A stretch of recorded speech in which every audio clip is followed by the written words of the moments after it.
These days,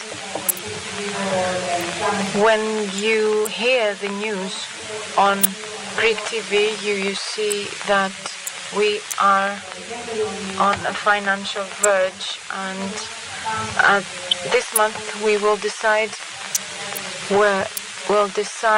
whether we will move ahead with the confiscation and public auctioning of 130,000 houses, and a plan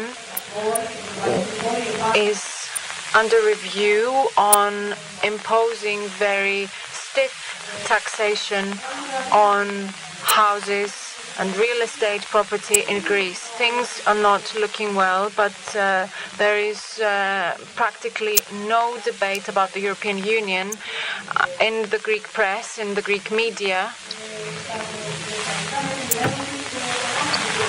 which rarely discuss about what is going on in Germany and the rest of the European Union. But we just see an insistence, an imposition of measures on the Greek people. But we must react in some way to all this. To react to this one-way solution, we can exit the crisis, the Eurozone, and we've already discussed about that. The political system and everyone has been terrorized, extremely terrorized, at the prospect of our exit from the Eurozone, but we need to move ahead from this and see how we will.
A question to Mr. Mallinson about the history that you mentioned.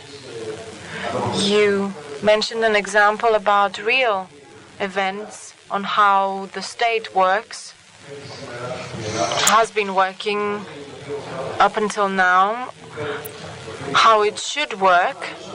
And I would like to ask him whether he thinks that the changes undertaken at the moment, the firing, the job cuts, are part of an effort to resolve the problem.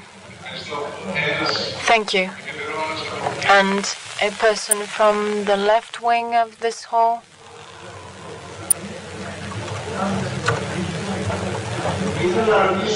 I would like to pose a question and make a comment to the moderator as well. You talked about convergence in the European Union and the sloganism in the European Union, but I don't think that this exists in Europe. We should not support these slogans. They are only interested in finding new victims. If these victims are poor or which countries they're from, they're not interested in that.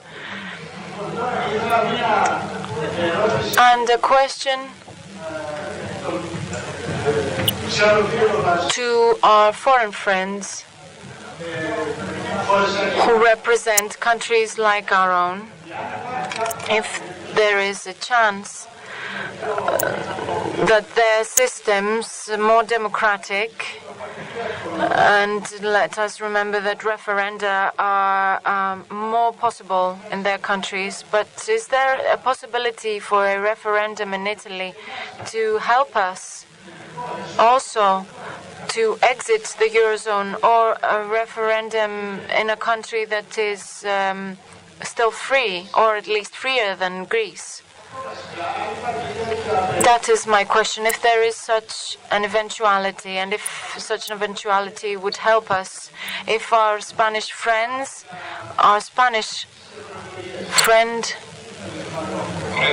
is interested in taking part in European elections.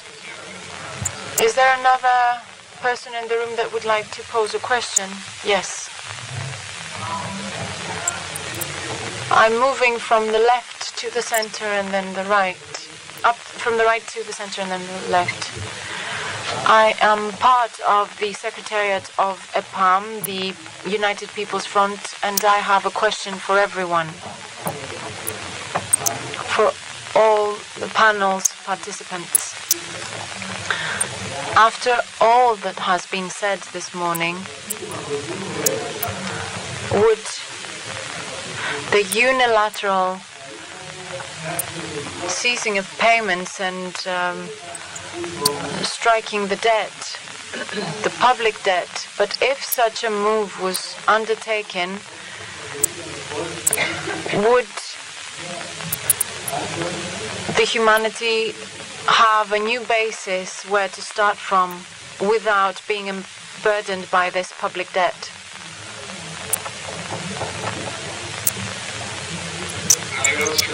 Is there another question from the center of the hall? No. I don't see anyone. The public are requesting that an answer is given to the questions already posed. Is there anyone with a question?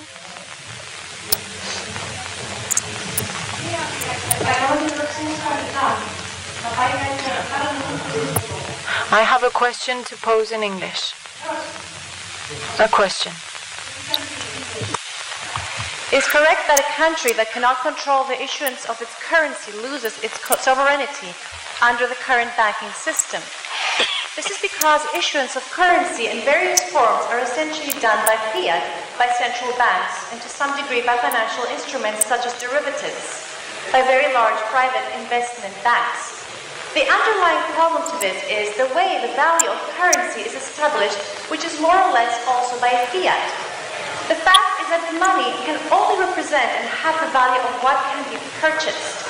In other words, the currency of a country can only represent its land and assets value and its goods, services, and products. That is in fact why any currency is really backed by it. It is not backed by fiat, by gold, as this is too limited commodity to represent an economy in the 21st century.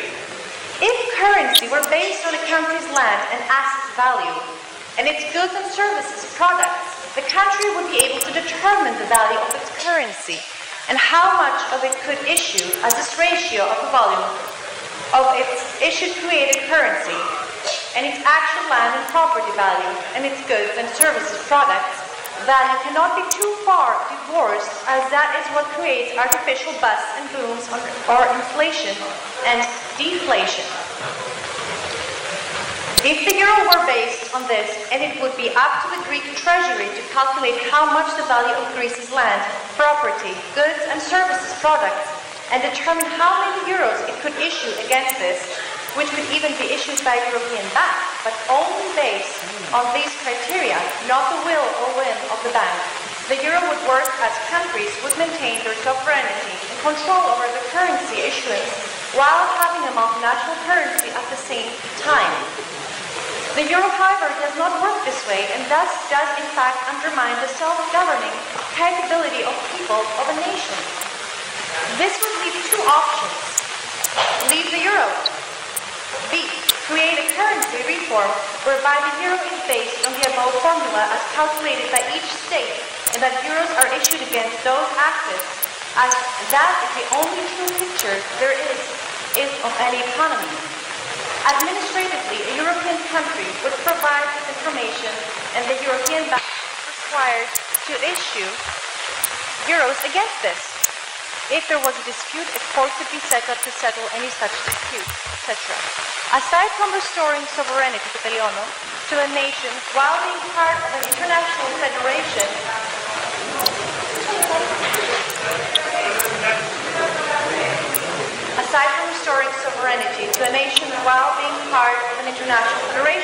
it would also change the banking system from one that is based on creating ever-increasing debt to one that could only invest in increasing productivity, as that would be the only way to increase economic inequality. I wanted to hear your view about that, and I wanted to hear this, how you would find this as a proposal. And obviously this would mean also the EU's approval. And why do you think the EU would object as a preface for that new system of the economy? Thank you.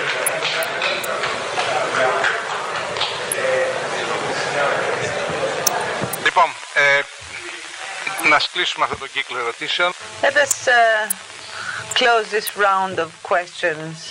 I would like to ask the members of the panel, whoever is interested, to provide answers. Στο τελευταία του με ρώτησε την πρώτη αυτό δεν κύριε Πρόεδρε. Συγγνώμη, τώρα δύσκολο. One at a time. Λοιπόν, ευχαριστώ πολύ. Θέλετε να πνίστε. Μπορεί να πάρει τη γένεια, please.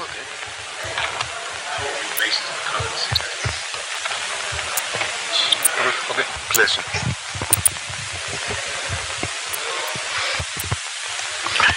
No estoy seguro de responder a las I am not sure that I am going to provide direct answers to the questions put, but I would like to refer to a couple of relevant things that are of concern to me and to my country, Spain.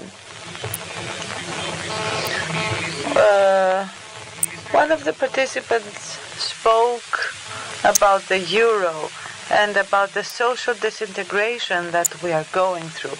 I would like to add that it is impossible to continue in a democratic and free way under these circumstances. And I think that Spain is a good example of how a dramatic situation of unemployment and of society can be the step forward for any neoliberal government to limit, to restrict freedoms, citizens' freedoms. We have a decision that was made recently, which is nothing else than fascist. So they are entitled to impose penalties, fines on people who are demonstrating, and they can be as high as 600,000 euro, an amount that was changed in the meantime. But this shows how many connotations, social and political connotations, the euro story has, because freedom and democracy are closely related to the economy. I think that something similar is happening in Greece. The large majority of society and the large majority of the left, however, don't want to do something about it. They do not. They won't become aware of the fact that our future is directly related to the economic and monetary union. The politicians and the unions are not helping us to enlarge the spectrum of demonstrations and protests. And I am afraid that something similar is the case in Greece. Now, as far as the referendum is concerned, we in Spain are experiencing the same catastrophic situation. However, I think that a referendum in such a situation of inequality will only be manipulated through the government and through the media. So I don't really believe that in such a case a referendum can be representative of the citizens' free will. The people cannot decide on the question whether to participate in the euro or not.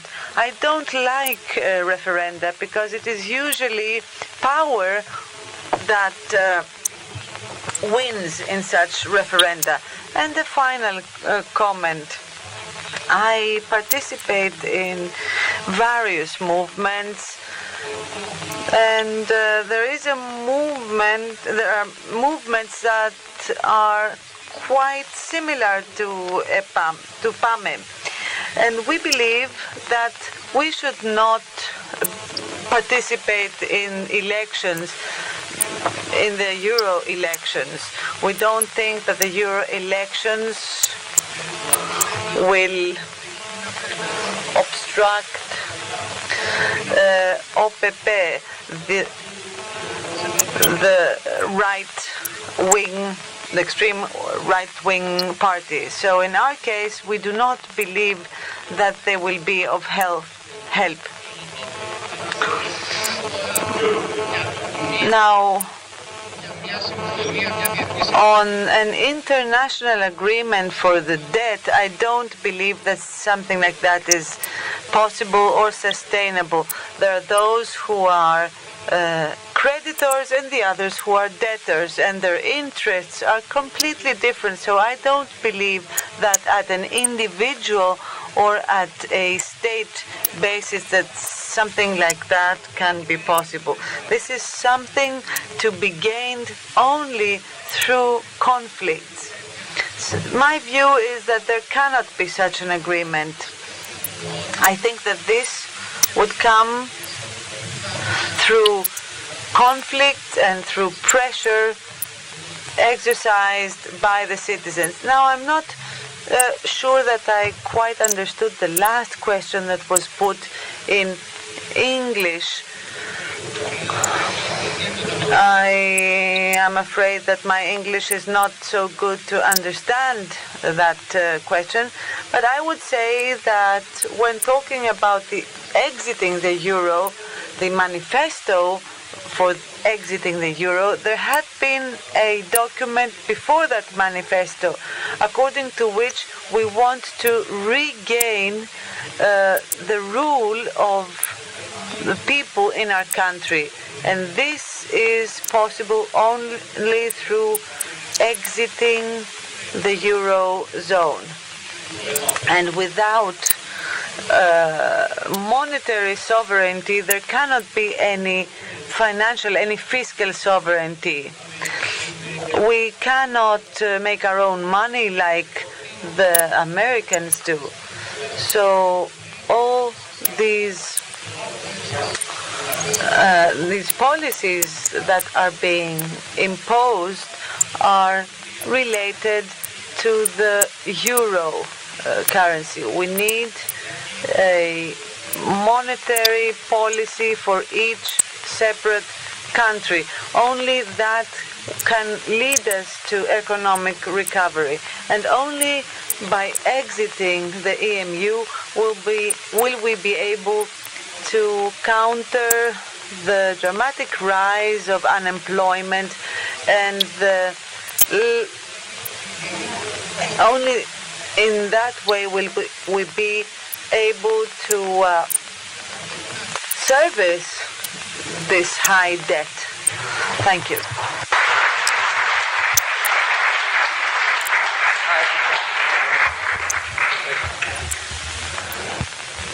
Yes, thank you. About what to do to mobilize people, I think it was Socrates who said that you can't teach a virtue.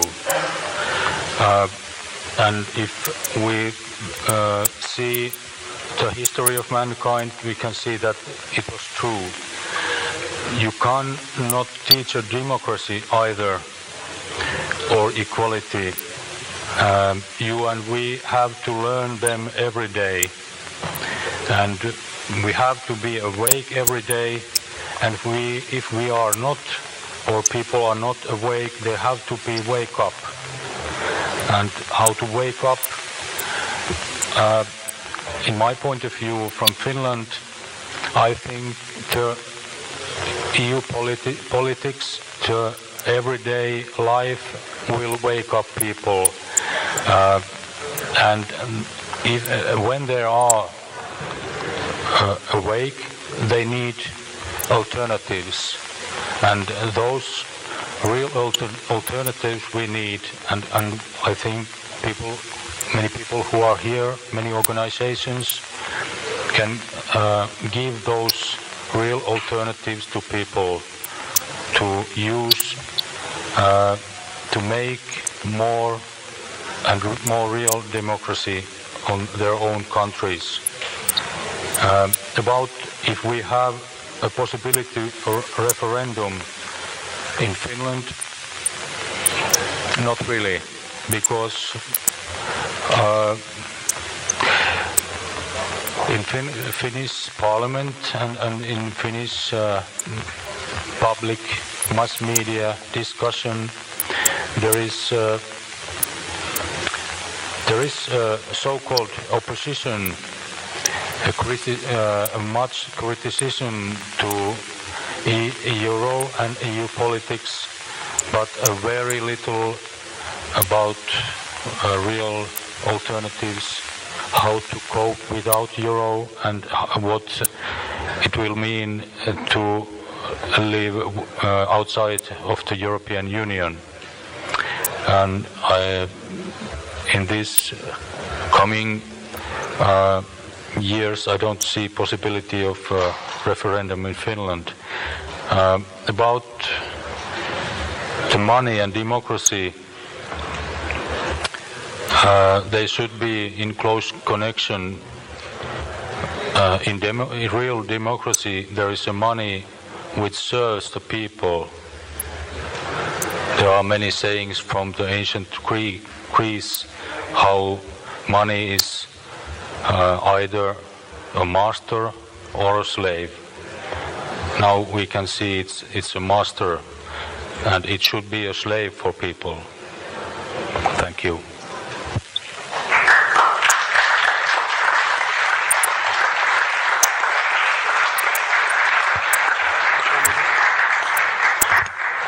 I'd like to comment on some of the points. I'm not an economist, but from my experience in Britain, referendum, I can't see that ever being given anywhere in the EU.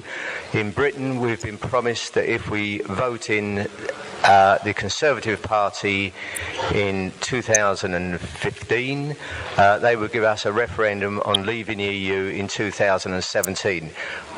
We won't get it. They've promised before, the Labour Party have promised before, and they've always reneged on it. They will give you a referendum on anything they think they're going to win. We have had a couple of referendums. One was on a new type of voting system, which the coalition Lib Dems wanted, and they knew damn well the people in Britain didn't want that, so they were on a winner straight away.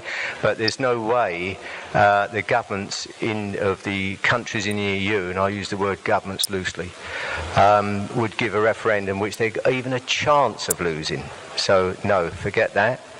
From point of view of, I think, a lady at the back, on the fear that is indoctrinated into us, put into us, if you do this, do that, it would all collapse, and if you leave the euro, you're finished. Well, we had the same thing when we refused to go in. We were told that the Bank of England and our City of London would collapse and it would all go to Frankfurt, our industrial base would disappear and we'd be isolated. Well, the City of London is still there, probably stronger than ever. Our manufacturing base, not as good as it should be, but the motor industry is certainly booming. So we've put all that paid. It's absolute rubbish. You come out and you do your own thing. I'm being simplistic, but we did. We were lucky. We had someone who backed us with a lot of money to formed a referendum party purely to get a referendum on not joining the euro, and he had the politicians running, and we were promised, absolutely promised, and it's cast iron, I firmly believe this time, that no politician would dare take us into the into the euro without a referendum.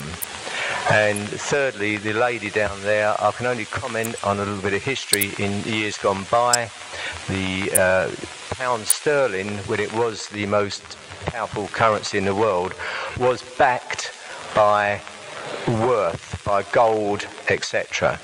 Now it isn't.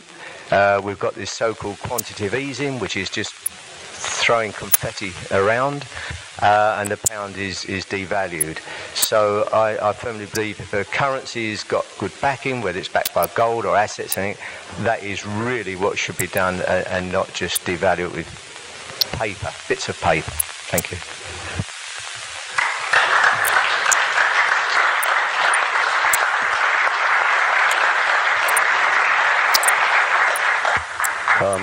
I think there was a question for me personally, and I don't remember it, and I didn't understand it. So could the person ask it again, very briefly, in one sentence, please? Whoever it was. Otherwise I won't answer it, because I don't know what it was. Δεν θυμάμαι τι ήταν η ερώτηση, γιατί θέλω να ξέρω πολύ γρήγορα τι ήταν η ερώτηση για μένα. But very quick, short, please. Otherwise I have to understand the question to answer it. The answer? Πού είστε? Ah, κύριε. Hello? The answer. Yeah. Ah, good. It'd be very quick. Because also with this thing crackling, I don't have a clue. But σιγά in English or French or Italian or German or Greek, but be slow and short, please. And then I will answer. Έτσι θα είμαι ικανός να απαντήσω. Πολύ ευχαριστώ. Απλά επειδή είναι μία... Σιγά. Δώθηκε ένα παράδειγμα και έγινε μία αναφορά.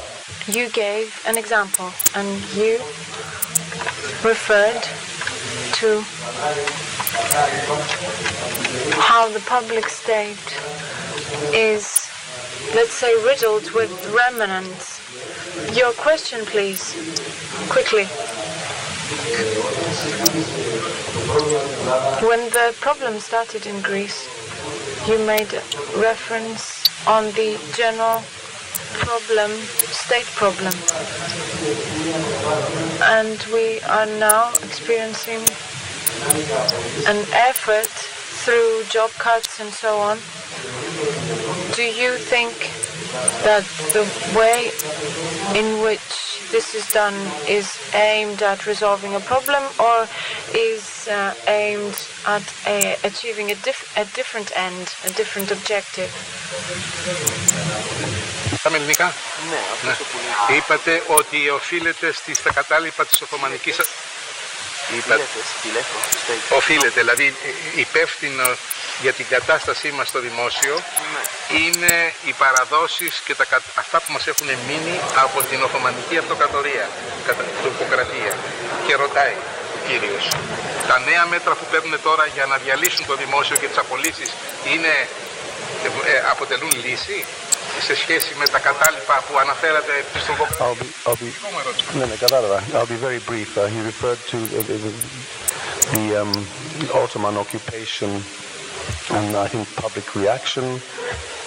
My answer to that is that 400 years, depending where you are in Greece, of very slow and rather corrupt, in many cases, Ottoman Turkish occupation has undoubtedly left on the general Greek population not the highly educated people or the comprador bourgeoisie, or the ship owners, but on the general Greek population, the 90% in Greece.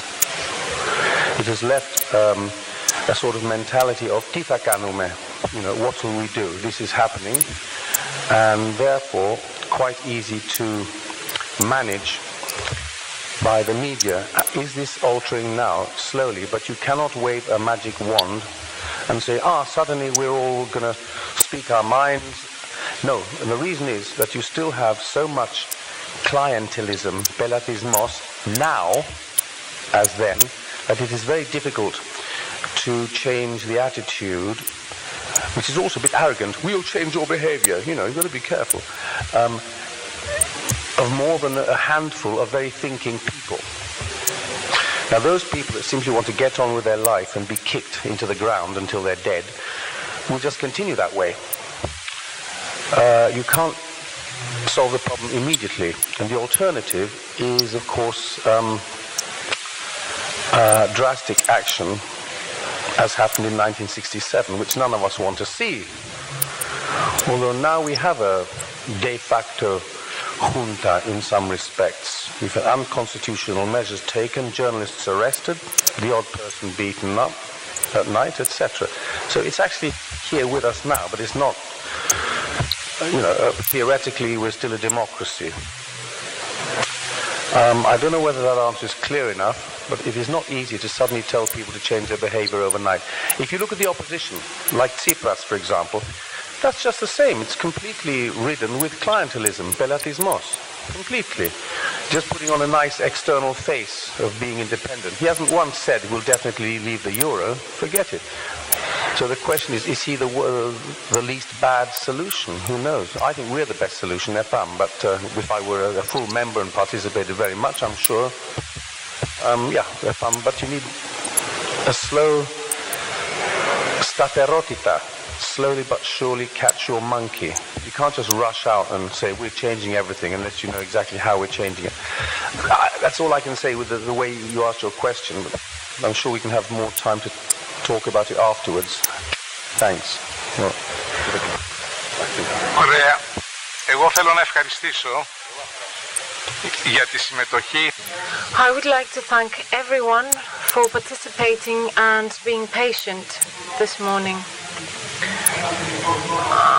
I would like to close with a very simple thought. Everyone speaks about the South having different problems than the North. Indeed, we do. Despite us having common problems that we're faced with, but there could be a delegation from each organization, from two members for each country, Spain, Italy, Greece, and start to change things and address problems. We need ongoing information, ongoing coordination. 6 months ago, a strike in Spain started, which started as the pan-European strike against the European Union. The entire Portugal and Spain were mobilized, but there was no coordination with the rest of Southern Europe. Let us not talk about France or Italy. They have different problems than our problems, but even if they are not different, their problems, they at least address them in a different way. We need common problems, common solutions, and a common approach towards the European Union.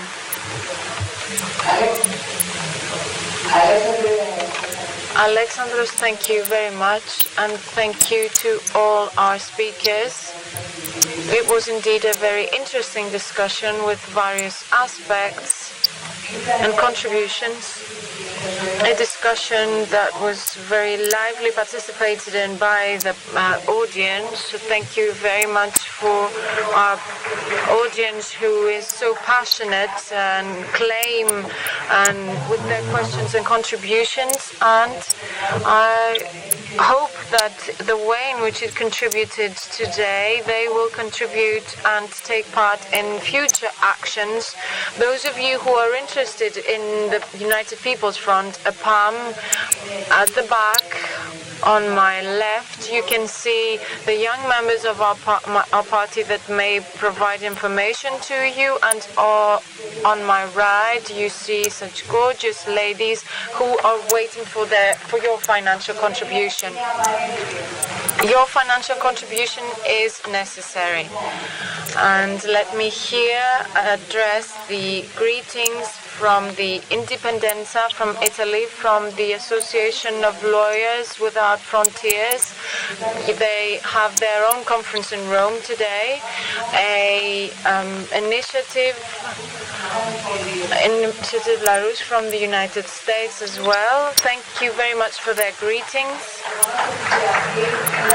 They are also on our side in this debate that has been organized in these 2 days in Athens.